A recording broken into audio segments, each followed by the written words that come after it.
up in the sky. Look, it's captivating. It's energizing. It's Eliances Heroes. Eliances is the destination for entrepreneurs, investors, CEOs, inventors, leaders, celebrities, and startups, where our heroes in business align. Now, here's your host flying in, David Kogan, founder of Eliances. That's right. We're back. And what, again, another incredible, amazing day. We have so much going on. Make sure you stay tuned through the entire show. Later on, we got Grant Cardone coming on that I'll be interviewing and many others. You remember Marianne Ross? That's right. Old time actress here.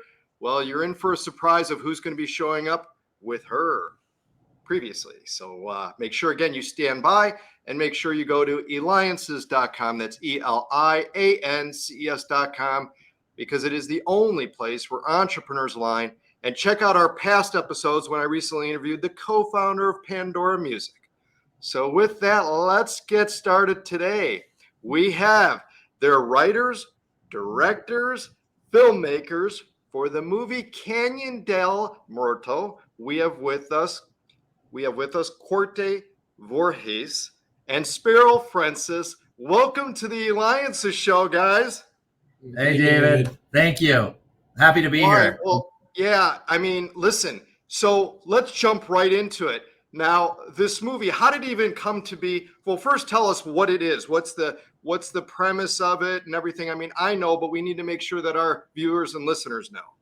Absolutely, David. Well, first of all, thank you so much for having us. We're thrilled to be here. And yes, Canyon del Muerto is a historical drama about America's first female archaeologist who worked with the Navajo in the 1920s to uncover the earliest civilization in North America, the Anasazi basket makers. It's a true story. I'm the writer, producer, and director of the film. Spiro is one of our lead executive producers on the movie. And it's been, an over 4-year effort putting the project together. And last night, we just premiered the film as the opening night film of the 30th anniversary of the Arizona International Film Festival. We completely sold out the Fox Theater with about 800 seats. And it was spectacular. But we shot this movie in New Mexico, Arizona, and over in the UK. It's a spectacular film, and we can't wait for everybody to see it as we unveil it through festivals and get it out with our distributors later this year. Now, nobody would believe 4 years, okay? 4 years into the making. So what's the feeling like, Spiro, when you see it now at the Tucson Film Festival and it's being shown by others in the largest audience because it's brand new coming out? It's almost surreal, because I remember when meeting Coerte from his other film, the First Line Films, in Chicago, when we brought him into the Chicago Film Festival, the Haunted Film Festival in Chicago. I knew there was something special, because you look at how young he is when he first wrote the First Line, and then see how well he did, and then reading his work and wanting to take part of it, and then finally looking at it in the movie theater going, oh my God, I'm actually a part of this. We actually made something that's so spectacular that's going to give young women an opportunity to look what this lady did over 100 years ago. She didn't give up her dreams, and maybe I can touch my dreams. So it's almost an inspiration on it. And even for me as a guy with a young daughter at 3 years old, it gives hope that there's filmmakers like Coerte out there that are going to inspire young women to do more than just follow the norm. And that's what Anne did. She didn't follow the norm. She set herself out to do more than what was expected of her. Yeah. But how did the concept even come to be of, okay, we're going to get together, we're going to make a movie? How does it come to be of what movie to do? So that's a great question, David. So, I first thought about doing this movie when I was 13 years old, volunteering at the University of Colorado Museum of Natural History in Boulder, where I grew up. Saw the fantastic black and white photos in that museum of the Southwest and of Anne and Earl Morris. Mm-hmm. Earl Morris, her husband, was an early inspiration for George Lucas and Spielberg with Indiana Jones. They based that character a lot off of the serials in the 1930s, but Earl Morris actually was part of the inspiration too, with like the fedora and the whole look.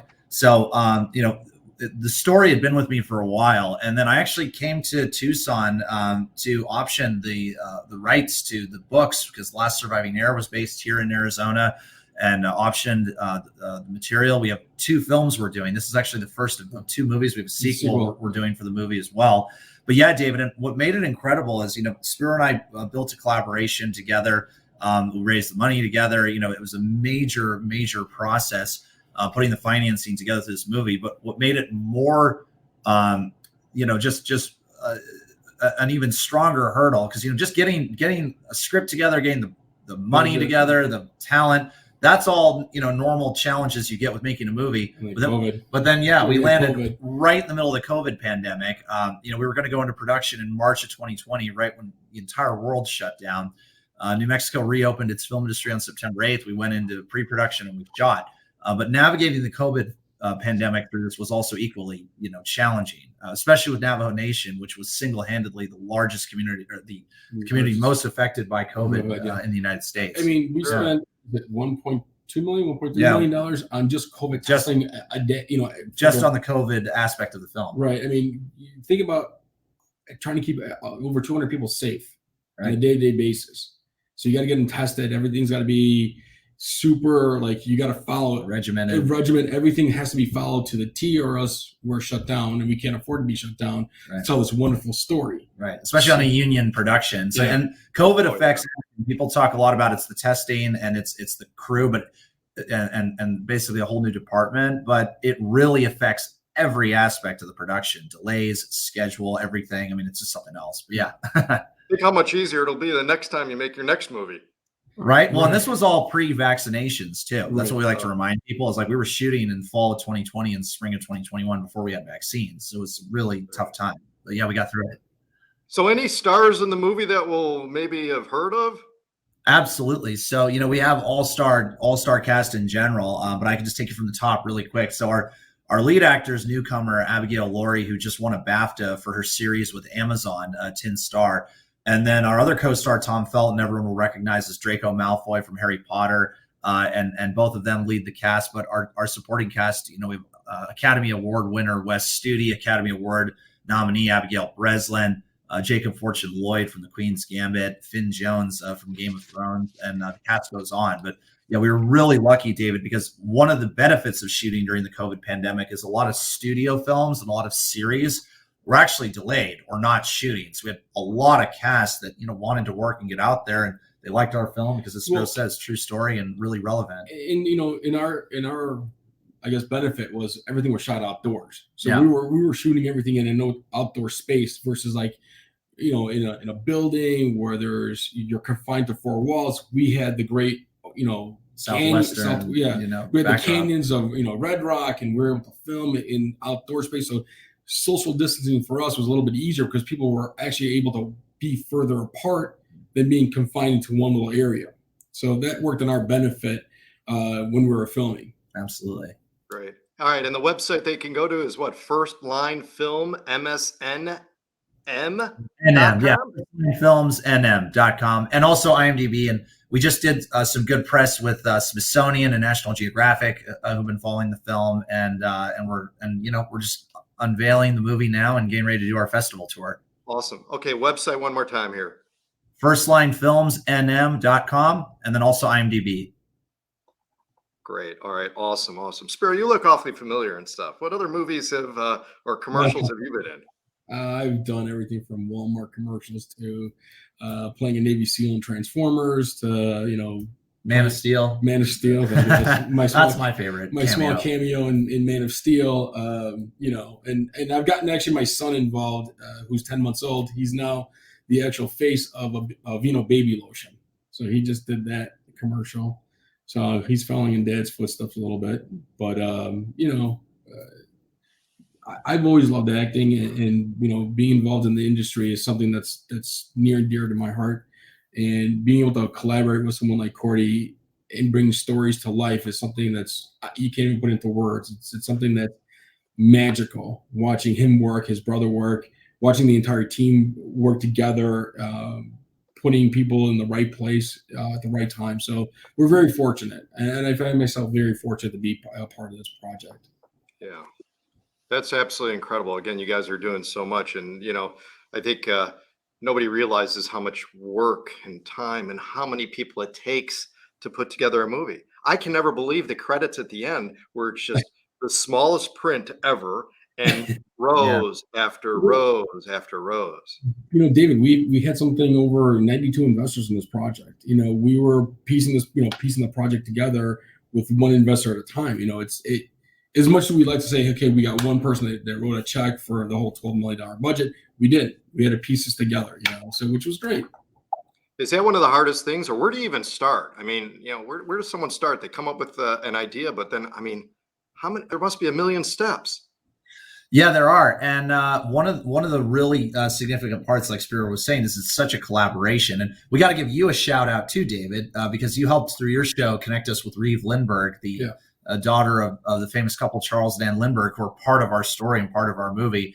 So you also represent, just being part of this dynamic process. And yeah, to Spiro's point, I mean, this is why, again, it's so important that storytelling at the end of the day, it doesn't happen without great collaboration. We were so fortunate to get the Navajo Nation involved in the National Park Service. We did 23 scouts into Canyon de Chelly over a 3.5-year period, to figure out how to shoot this movie, because this is the kind of film which normally a studio would do for $40 or $50 million minimum. It's a major historical drama that we managed to pull off in a pretty indie way, which we're very proud of. But yeah, it's wild. And speaking of the scroll, we have about 92 equity parties and executive producers. You'll see more executive producers in our scroll than any other movie you've seen. But it was great in that regard. That's awesome. Awesome. All right. So again, where can our viewers, watchers go? I mean, do they go to First Line Films? Okay, First Line Films nm.com. First Line Films nm.com. And again, those of you that are watching, you'll see the scroll below that'll have the link to it and stuff. How do they find out as far as maybe watching it in the theater or that? How does that work? Yeah, so basically, we're in the process of rolling out the film through festivals. My previous film released with Netflix in 2016. Right now, we're in conversations with multiple distributors, and we're letting the film do its festival run to really build attention and acclaim for the movie. And then we will be selling the film a little bit later this year, and then that will be publicly announced, and people will be able to see it very likely in theaters and on streaming. So that's the plan for the movie right now. So now that this has taken place, do you start thinking or working on a next movie? What's next? Yeah. Well, and I'll answer this really quickly. We do have a sequel to this movie that we're going to be, looking to get started. Without giving out too much of the details as of right now, because it's still in the early stages. There is a sequel to this movie. There's more to Anne's story that needs to be told, and we're going to tell it. And that's the most important thing, is to tell this incredible woman's story. Someone that has been silenced for 100 years. Yeah, and this whole idea that a woman ahead of her time, very much a 21st century woman stuck in the 20th century context. But to Spiro's point, great story and globetrotting story that we're excited to continue to tell. Yeah, that's amazing. That's awesome. So Spiro, again, you mentioned about your son now getting into acting, movie, right? Commercials and stuff of that. What kind of secrets, though, can you share with others that are out there, parents that want to get their very young children, perhaps babies and stuff, into it? Everybody says, I got the cutest baby in the world. I want them to be the Representative Gerber, what have you. How do what transpires? How do you do it? It's a lot of work. For me, my wife takes a lot of that burden, because obviously I work all day long, and so does she, but she's taking on that burden. You've got to set up trust accounts. You got to meet with agents and managers. You got to make sure that, this is something that you want to do. It's not for everybody. It's not an easy thing to do. You have to make sure that, the child wants to do it. And especially my son, who's got a very easy temperament, it's easy for him to stay focused. A lot of children don't have that. And that's the hard thing. You have to have a temperament. And Coerte can attest it as a filmmaker. Dogs and children are the two hardest things to control on a movie set. Yeah, absolutely. Right. So, Coerte, now that you guys have finished and wrapped up this, now you're onto the second part of course, is promoting it, getting the exposure out there. So what's it feel like now when you go to movies and now all of this amount of work that goes into it? Like, what goes through you? Do you watch movies differently now that you've made a movie? are you able to still enjoy movies? Or are you looking like, okay, they had this angle, this lighting? I mean, does it change your perspective? Yeah, no, it's That's such a. That's more Cordy than I am. It's a really good question. Yeah, it's, David, you know what's interesting about it is, first of all, it felt really good to see our movie in big theater last night at the Fox Theater's historic theater, just spectacular screen, and it was great to be back out because a lot of people have been stuck indoors during the COVID pandemic, and it's great to just get the audience experience and just feel the film with an audience.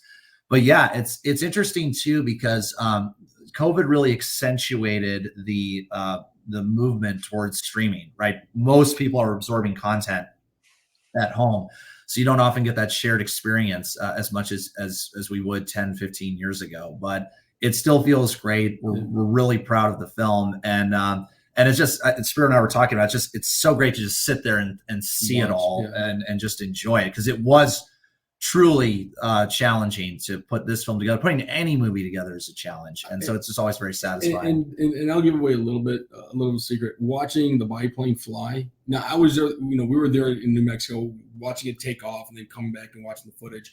But to watch the footage in the movie with the music, it gave me goosebumps. Like, I have the footage on my phone going, okay, this is what it looked like. There's no music to it, and I get it. And all of a sudden you're looking up, and it's like, right there, yeah. Oh wow! It's like this just gigantic, practical thing, not CGI, right? Real airplane. You see a real 100-year-old airplane flying, and you're watching the vibrations and the bouncing, and you're just like, I was there that day, and now I see it on a movie on a big screen with music, and it just builds up the excitement of like, what's next? What's going to be around that corner? What's gonna pop up? Are they gonna hit the wall? Are they gonna fly over something that they're not supposed to see and then see and find? Just like in the story, they found these caves.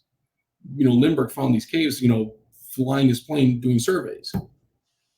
Oh, incredible. Excellent. Well, you guys keep doing what you're doing. Coerte and Spiro, you guys tell stories of history and continue to develop more projects to entertain so many. You inspire others to do the same.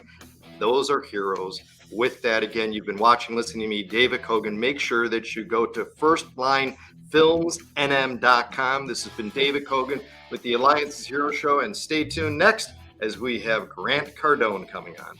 This has been David Kogan with the Eliances Hero Show.